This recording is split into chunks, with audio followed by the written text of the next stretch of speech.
Hello dear students, welcome all of you in today's lecture. Previously we had discussed about meta tag and its uses. In that session or in that lecture we discussed different attributes of meta tag.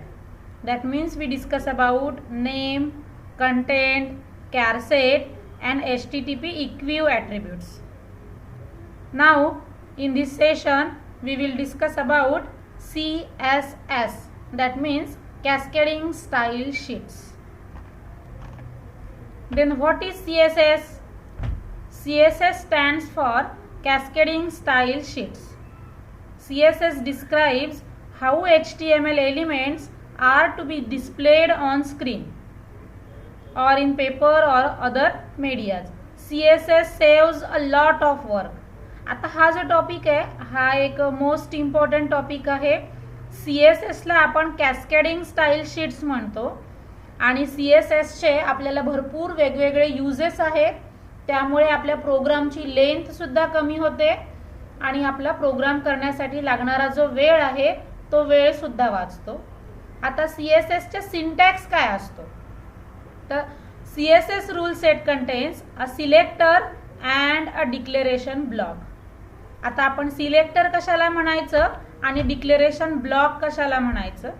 आता इथे बघा आपण ही जे matter दिसतंय आपल्याला स्क्रीनवर, this is very important and very useful matter for CSS programs. आता या प्रोग्राम मध्ये जे H1 यूज केलेलं दिस इज अ सिलेक्टर. आता इनडिरेक्टली आपण सिलेक्टर म्हणजे अशी एखादी टॅग म्हणू शकतो जी आपण प्रोग्राम मध्ये यूज करतो, पण CSS मध्ये आपण त्याला सिलेक्टर म्हणून वापरणार आहोत. And when you have to give a declaration block it must be enclosed within curly braces. आता आपण हा सिलेक्टर H1 दिल्यानंतर कर्ली ब्रेस मध्ये ओपनिंग आणि क्लोजिंग कर्ली ब्रेस मध्ये जे काही मेन्शन केलेलं आहे त्याला आपण काय म्हणणार, declaration block. What included in this declaration block? Property and its different values. Property and its value is separated by colon symbol and two properties are separated by semicolon. You should not give any space here. आता इथे आपण जे म्हटलं की H1 हा एक selector आहे, colour ही याची प्रॉपर्टी यूज केलेली आहे आणि कलर कुठला हवाय आपल्याला तर येल्लो हवाय, म्हणजे yellow is a value of colour property of H1 selector.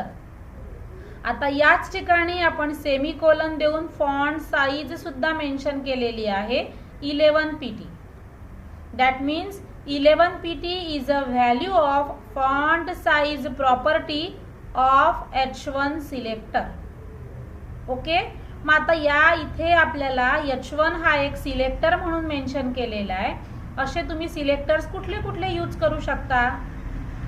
Selector indicates the HTML element you want to style. म्हणजे तुमच्या HTMLच्या प्रोग्राममध्ये ज्या टॅगला आपल्याला डिफरंट स्टाईल्स अप्लाय करायच्या असतील त्यासाठी आपण सिलेक्टर्स मेन्शन करतो. It could be any tag like H1 body. आपण P टॅगला सुद्धा यूज करू शकतो किंवा मग आपलं H2 H3 टॅग ज्या असतात त्याला सुद्धा आपण सिलेक्टर म्हणून मेन्शन करू शकतो. Then what is declaration block? The declaration block can contain one or many declaration separated by semicolon. आता हा जो सेमीकोलन आहे हा इथे मस्ट आहे जर तुम्ही एकापेक्षा जास्त डिक्लेरेशन देत असले तर. For above example, there are two declarations, color is yellow and font size is 11 pt. Each declaration contains a property name and its value separated by a colon. ते मी ऑलरेडी मेन्शन केलं आधी की colour आणि त्याची जी value आहे म्हणजे property आणि त्याची व्हॅल्यू हे मेन्शन करताना आपण कोलन सिम्बॉल देणार आणि दोन प्रॉपर्टीज जर द्यायच्या असतील किंवा दोन पेक्षा जास्त पण द्यायच्या असतील तर पहिली प्रॉपर्टीची व्हॅल्यू पुटअप केल्यानंतर सेमीकोलन देणं आपल्याला इथे कंपल्सरी असतं. इथे एकही स्पेस मध्ये अलाउड नाहीये. Okay, I think you understand what is selector, what is declaration block and in declaration what is property and its value. Okay, so let's go ahead. तर प्रॉपर्टी आणि त्याची व्हॅल्यू अर्थातच आपण आधी ते मेन्शन केलेलं, एकदा आपण परत बघतोय. A property is a type of attribute of HTML element. It could be colour, border etcetera. आता आपल्याला याच चॅप्टरमध्ये पुढे डिफरंट प्रॉपर्टीज कुठल्या कुठल्या असतील त्याविषयी सुद्धा आपण एक टेबल बघणार आहोत आणि त्या प्रॉपर्टीजच्या व्हॅल्यू तुम्ही काय म्हणून घेऊ शकणार तर ते सुद्धा आपण पुढच्या टेबलमध्ये बघणार आहोत. Value are assigned to CSS properties. In the above example, value yellow is assigned to color property. आपण आधी पाहिलं की सिलेक्टरच्या जागेवर तिथे H1 लिहिलेलं होतं, प्रॉपर्टी 1 आपली घेतलेली होती कलर आणि व्हॅल्यू 1 काय होती त्याची तर येल्लो होती. तसं प्रॉपर्टी 2 आपली फॉन्ट साईज होती आणि व्हॅल्यू आपण घेतलेलं होतं 11 pt. म्हणजे त्याच एक्झाम्पलला तुम्ही या फॉर्मॅटमध्ये अशा प्रकारे सुद्धा मेन्शन करू शकता.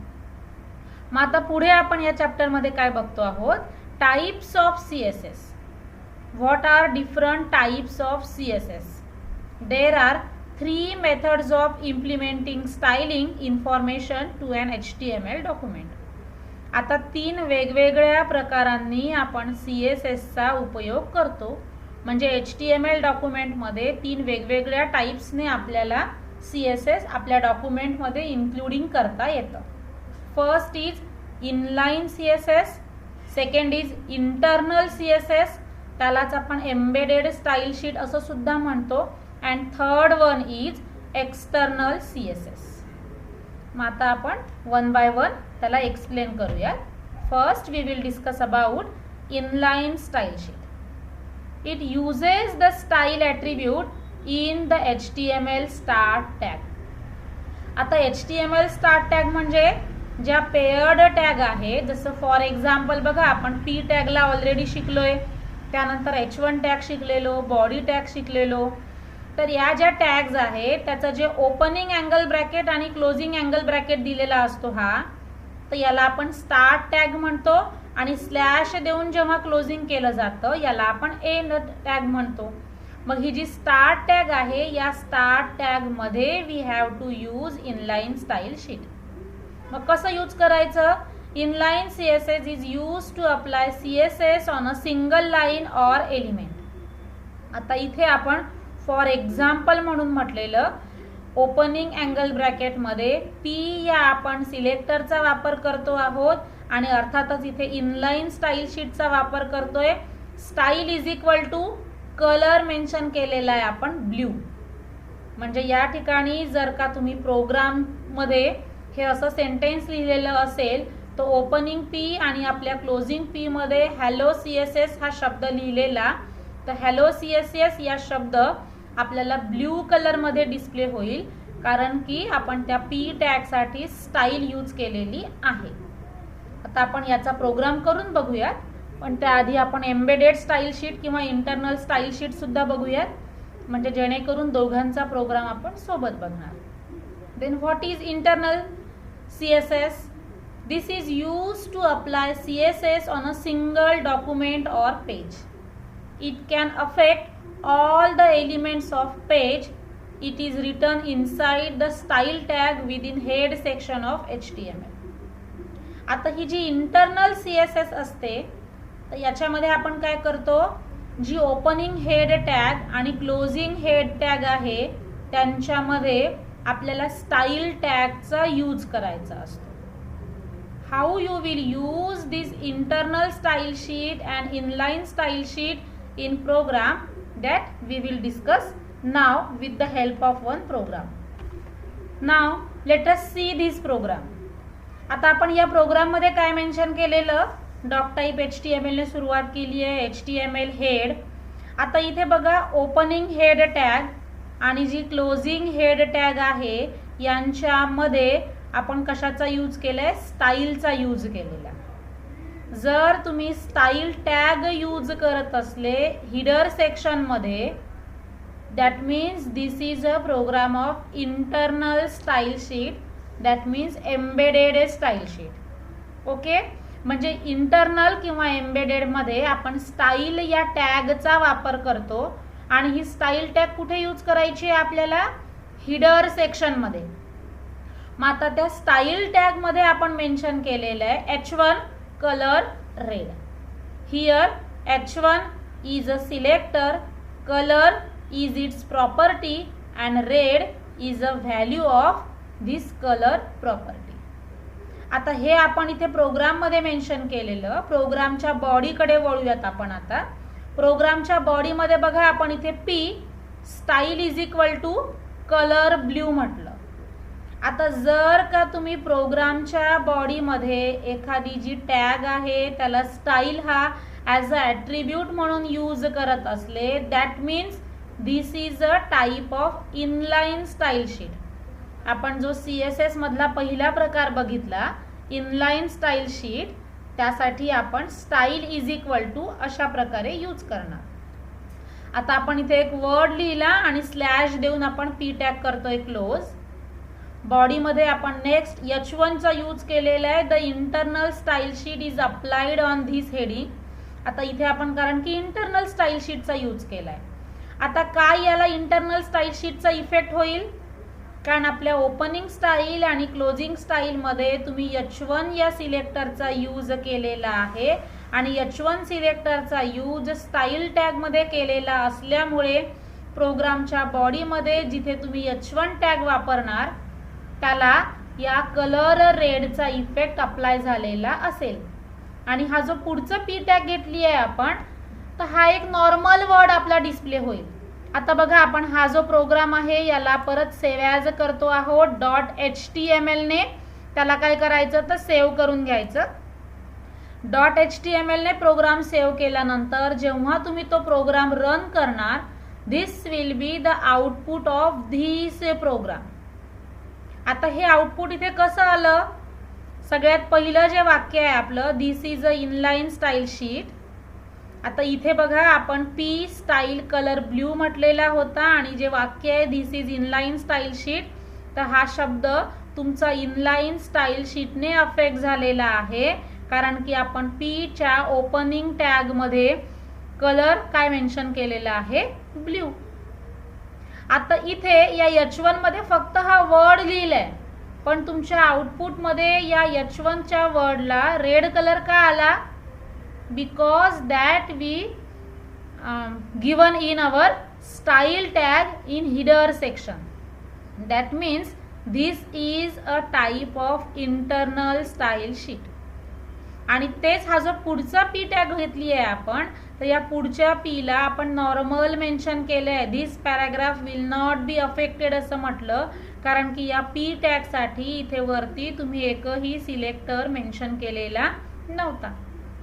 पण जर आपण या प्रोग्राम मध्ये स्टाईल मध्ये जर P साठी सुद्धा सिलेक्टर मेन्शन केला तर its effect will be displayed on your output. Okay, so I hope you understand this is what is inline style sheet and what is internal style sheet. आता आपण जो programme पाहिला त्या programme मध्ये फक्त काय केलेलं होतं, आपण छोटेसे मायनर चेंजेस केले होते. कलर यूज केला एक आणि त्याला आपण P टॅगला पण कलरच यूज केलेला होता. मग फक्त कलरच प्रॉपर्टी आहे का त्याची? तर different properties of CSS now we will discuss with the help of this table. आता पहा, जर का तुम्हाला प्रॉपर्टी कलर म्हणून यूज करायची असेल तर त्याची व्हॅल्यू आपण एखादा त्या कलरचा नेम देतो. फॉर एक्झाम्पल H1 कलर आपण काय मेन्शन केला इथे? मरून म्हटलं. आणि असाच वापर आपण त्या आधीच्या प्रोग्राम मध्ये करून पाहिला. Next property is background colour. जर तुम्हाला बॅकग्राऊंड कलर चेंज करायचा असेल तर तुम्हाला कलर नेमच द्यावं लागतं. आणि बॅकग्राऊंड कलर आपण कशाला देणार? For body. म्हणून आपण इथे सिलेक्टर म्हणून वरच्या एक्झाम्पल मध्ये शब्दांचा रंग घेण्यासाठी we use here H1 and to give a background color we use here body tag, that means body as a selector. Selector म्हणून या ठिकाणी आपण बॉडीचा यूज केलेला आहे. त्याची प्रॉपर्टी घेतली आहे background colour and we use its value as yellow. त्याच प्रकारे बघा फॉन्ट वेट. फॉन्ट वेट जर यूज केलं तर त्याचे व्हॅल्यूज तुम्हाला काहीतरी नंबर्स मध्ये द्याव्या लागतील, किंवा फॉन्ट वेट तुम्ही बोल्ड जर म्हटलं तर तो शब्द काय होणार आपला बोल्ड येईल, किंवा मग त्याचे font weight is equal to म्हणजे मेन्शन करताना जर 100 200 असं म्हटलं तर ते तुम्हाला मोठा दिसेल. जसं आपण अप्लाय करताना पीला वगैरे त्याचा वापर करू शकतो. तसंच फॉन्ट स्टाईल पण आपल्याला यूज करता येईल. दिस इज यूज्ड फॉर इटॅलिकाइज टेक्स्ट, आणि त्याची व्हॅल्यू तुम्ही एक तर इटॅलिक वापरू शकता, किंवा ऑब्लिक्यू वापरू शकता, किंवा आपण त्याला नॉर्मल म्हणून सुद्धा त्याची फॉन्ट स्टाईल लिहू शकतो. जर का तुम्ही फॉन्ट स्टाईल इटॅलिक लिहिलं म्हणजे तो जो शब्द आहे तो आपल्याला कसा दिसेल, इटॅलिक मध्ये दिसेल. त्याचप्रमाणे पहा, आपण जर का टेक्स्ट डेकोरेशनचा वापर केला ॲज अ प्रॉपर्टी म्हणून, मग आता टेक्स्ट डेकोरेशन कशासाठी वापरलं जातं, स्ट्राईक थ्रू साठी वापरलं जातं, अंडरलाईन साठी वापरलं जातं, ओव्हर स्ट्राईक साठी वापरलं जातं, किंवा to remove underline from links. आता मोस्टली जेव्हा आपण लिंक फॉलो करतो इन दीज सिच्युएशन्स, तो जो वर्ड असेल हायपरलिंक केलेला इट शुड बी अंडरलाईन, म्हणजे त्याला येऊन जाते ती अंडरलाईन. पण जर तुम्हाला ती हायपरलिंक केलेल्या वर्डची अंडरलाईन सुद्धा नको असेल तर in that case you may use text decoration as a property of अँकर tag and its value as none. म्हणजे नन जर का तुम्ही व्हॅल्यू यूज केलेली असेल टेक्स्ट डेकोरेशनची अँकर टॅगसाठी, तर तुमच्या हायपरलिंक केलेल्या वर्डची जी अंडरलाईन आहे ती तिथे दिसणार नाही. तसंच बघा, तुम्ही टेक्स्ट डेकोरेशन इथे अंडरलाईन म्हटलंय तर तुमच्या शब्दाला अंडरलाईन पण येईल, किंवा मग तुम्ही ओव्हरलाईन लाईन थ्रू पण म्हणू शकता. तसंच text align. This property is used to control the horizontal alignment of any block level text that are paragraphs, tables and other elements. आता टेक्स्ट अलाइनचा वापर आपण टेबलसाठी वगैरे पण करू शकतो. and its values should be left, right, center or justify. मग त्याला जर का एक्झाम्पल मध्ये म्हटलं आपण तर H1 टेक्स्ट अलाइन आपण सेंटर म्हटलेलं. तसंच फॉन्ट फॅमिली. आता यासाठी पण तुमचं नोटपॅड ज्या फॉन्ट्सला सपोर्ट करतं तीच फॉन्ट आपल्याला यूज करावी लागतील. And its value should be any one font name. जसं इथे आपण पी फॉन्ट फॅमिली एरियलचा वापर केला. आता ही जी आपल्याला एक्झाम्पल्स दिलेली आहे, you may use these examples in a body of your program, in a style opening style tag and closing style tag in header section. म्हणजे आपण इनलाईन स्टाईलचा जर वापर करायचा म्हटला तर तुम्हाला अर्थातच ते P style is equal to use करावं लागेल, किंवा H1 style is equal to आपल्याला यूज करावं लागेल. पण जर इंटरनल म्हणून यूज करायचं असेल तर in this situation you have to use these examples in opening style tag and closing style tag. आता आपण छोटासा एक प्रोग्राम करून पाहिला ऑलरेडी त्याप्रमाणे. नेक्स्ट आणखी आपण अजून काही त्याचे ॲट्रिब्यूट्स बघत आहोत आणि त्याच्या प्रॉपर्टीज बघतोय. Font size. आता फॉन्ट साईज जेव्हा आपण देतो तेव्हा तुम्हाला पिक्सेलमध्ये देता येते, इंचमध्ये देता येते, MM मध्ये देता येते, सेंटीमीटरमध्ये देता येते, किंवा पॉइंटमध्ये देता येईल. त्याचप्रमाणे बघा, आता आपण लेटर स्पेसिंग म्हटलं. लेटर स्पेसिंग सुद्धा तुम्हाला H1 ची प्रॉपर्टी किंवा H2 ची प्रॉपर्टी म्हणून यूज करता येईल. मग त्याची जर लेटर स्पेसिंग अशी प्रॉपर्टी यूज केली असेल तर त्याची व्हॅल्यू म्हणून तुम्ही 5.5 पिक्सेल म्हणजे PX असं पण आपण देऊ शकतो. तसंच padding is also a property of H1 tag और P टॅग. मग आता पॅडिंगचा अर्थ काय होतो? This property is used when you want to add padding, that means blank spaces around the content of an element. आता पॅडिंगचा अर्थ समजून घेण्यासाठी आपण एक्झाम्पल कन्सिडर करूयात की हाच तुमचा एक टेबल आहे. आता हा जो पिक्सेल शब्द दिसतोय आपल्याला, तर हा पिक्सेल शब्द तुमच्या टॉप मार्जिनला आणि लेफ्ट मार्जिनला जवळून आलेला आहे. पण जर हा शब्द मार्जिन पासून तुम्हाला थोडा दूर हवा असेल तर in this situations you may use padding is equal to something point. मग तुम्ही जितके पॉईंट तिथे दिलेले असतील तेव्हा त्या टेबलच्या सेलमधला तो शब्द मार्जिनपासून तितका काय येईल तर दूर येईल. म्हणजे इनडिरेक्टली तुम्हाला शब्द मध्ये दिसेल आणि त्याच्या बॉर्डर्स त्याच्या बाजूला थोड्या दूर झालेल्या दिसतील. Next is border. This property adds a border to a web page element. आता आपण जे काही वर्ड्स यूज केलेली असतात, H1 वगैरे यूज केला असेल तर त्याला जर का बॉर्डर अप्लाय करायची आहे आपल्याला, in that case you may use H1 border and its value should be any colour. किंवा मग आता इथे आपण डॉटेड म्हटलेलं आहे, डॅश्ड म्हटलेलं आहे, तर अशा वेगवेगळ्या प्रकारच्या सुद्धा तुमच्या त्या बॉर्डर्स येऊ शकतील. Next property is background image. आता बॅकग्राऊंड इमेज म्हणजे काय? To set an image as the background of your page. आपल्या वेब पेजच्या बॅकग्राऊंडला जर तुम्हाला एखादी इमेज अप्लाय करायची असेल तर त्यावेळेला तुम्हाला काय करता येतं? बॅकग्राऊंडला इमेज सुद्धा अप्लाय करता येते. मग तो सुद्धा तुम्हाला फक्त बॉडीसाठी यूज करता येईल. वरती पहा आपण आणखी एक बॅकग्राऊंड कलर पण पाहिलं जे की फक्त बॉडीला यूज करतो. त्याचप्रमाणे बॅकग्राऊंड इमेज सुद्धा आपण बॉडीला यूज करू शकणार. आणि त्याचं स्ट्रक्चर कसं असेल? Background image URL background.jpg. आता इथे background.jpg म्हणजे तुमचं एखादं चित्र किंवा तुमची कुठली पण एखादी इमेज असेलच अर्थात ती. त्यानंतर next is margin left. It says margin area on the left side of element that also you have to given in px, pt, centimeter etc. आता आपण इथे H1 टॅगला यूज केलाय. आता with the help of this table what you have to understand and what you have to learn. त्याच्या properties कोणत्या कोणत्या आहेत, त्याच्या व्हॅल्यूज तुम्ही कशा मेन्शन करणार, कशासाठी मेन्शन करणार, and how you apply this in your program. आता हे सगळं बघा आता आपण इथे यूज करून पाहिलं. We use some of these properties and its values in our program. Now see that program again. We will change something in this program. आता आपण चेंज काय केलंय बघा प्रोग्राममध्ये. आपण आधी H1 ला फक्त कलर रेड मेन्शन केलेला होता. Now we put border and its value as dotted.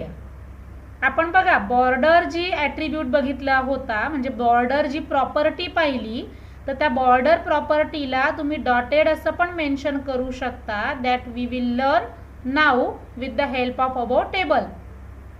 त्याचप्रमाणे पी टॅगसाठी म्हणजे पी जर सिलेक्टर म्हणून यूज करत असले तर you may use font weight as bold किंवा तुम्ही तिथे एखादी व्हॅल्यू पण पुटअप करू शकता. And text decoration as overline, underline वगैरे वगैरे. मग आता आपण बघा इथे प्रोग्राममध्ये काय चेंज केलं आहे. प्रोग्रामच्या ओपनिंग स्टाईल आणि क्लोजिंग स्टाईलमध्ये we use here colour as red and border as dotted to H1 and for P font weight should be bold and text decoration should be overline. आता आपण जेव्हा पहिल्यांदा प्रोग्राम पाहिला होता तेव्हा this is inline style sheet. याचा आपल्याला colour blue दिसला होता. इंटरनल स्टाईल शीट या शब्दाला आपण रेड कलरमध्ये ऑलरेडी बघितलं होतं. आणि हा जो खालचा पॅराग्राफ होता, this paragraph will not be affected असं मेन्शन केलेलं होतं. मग आता बघा आपण हा प्रोग्राममध्ये थोडा चेंज केल्यानंतर प्रोग्रामला परत सेव्ह ॲज करतो आहोत .html देऊन. आणि .html ने तुमचा प्रोग्राम सेव्ह केल्यानंतर जेव्हा तुम्ही त्या प्रोग्रामचं आउटपुट बघाल तर what will be it your output. आता इथे हा जो H1 चा प्रोग्राम होता बघा, इथे आपला जो H1 होता रेड कलरमध्ये त्याला डॉटेड बॉर्डर आलेली आहे. हा जो वर्ड आहे पॅराग्राफ मधला, पहिले तो पॅराग्राफ अफेक्ट झालेला नव्हता पण आपण त्या स्टाईलला यूज केलेलं असल्यामुळे now this will be affected. That means text decoration is applied to this and also font weight is applied to this. आणि हे जे आहे वरचं पण आपण पॅराग्राफ टॅग यूज केलेली होती. अर्थातच तिथे आपण इनलाईन स्टाईल शीटचा पण वापर केलेला होता म्हणून ते ब्ल्यू कलरमध्ये दिसतंय, परंतु पी टॅग असल्यामुळे त्यालाच याचा पण इफेक्ट अप्लाय झालेला आहे. Okay, so I hope you understand how you change this program and how you have to make changes in your program. आता मी इथे प्रोग्राम यूज करताना फक्त तुम्हाला 2-3 व्हॅल्यूज यूज करून दाखवल्यात. ओके, आता या आधी आपण जो प्रोग्राम पाहिलेला होता तर त्या प्रोग्राम मध्ये बघा इथे टेक्स्ट डेकोरेशनचा वापर केलेला आहे, आपण फॉन्ट स्टाईल पण वापरलेला आहे, बॅकग्राऊंड कलर वापरलं, टेक्स्ट लाईनचा पण यूज केला होता, त्यानंतर तुम्हाला बॅकग्राऊंड इमेज पण यूज करता येईल, पॅडिंग वापरता येऊ शकतं, लेटर स्पेसिंग वापरता येऊ शकतं. पण सगळ्याच गोष्टी इथे आपल्याला एकाच वेळेला यूज करणं पॉसिबल नाही आहे, म्हणून मी मुद्दामून 2-3 गोष्टींचा यूज करून दाखवलाय. And in this way you may add some another things to your opening style and closing style and it will be affected in your program. Okay, so I hope you understand this and you have to understand the meaning of each property and what will be its value. You should understand all these things and you may develop or you may create your own program with the help of inline style sheet and internal style sheet also. Okay, in our next lecture we will discuss about external style sheet and how will you use that external style sheet in our program. So thank you, have a nice day and bye.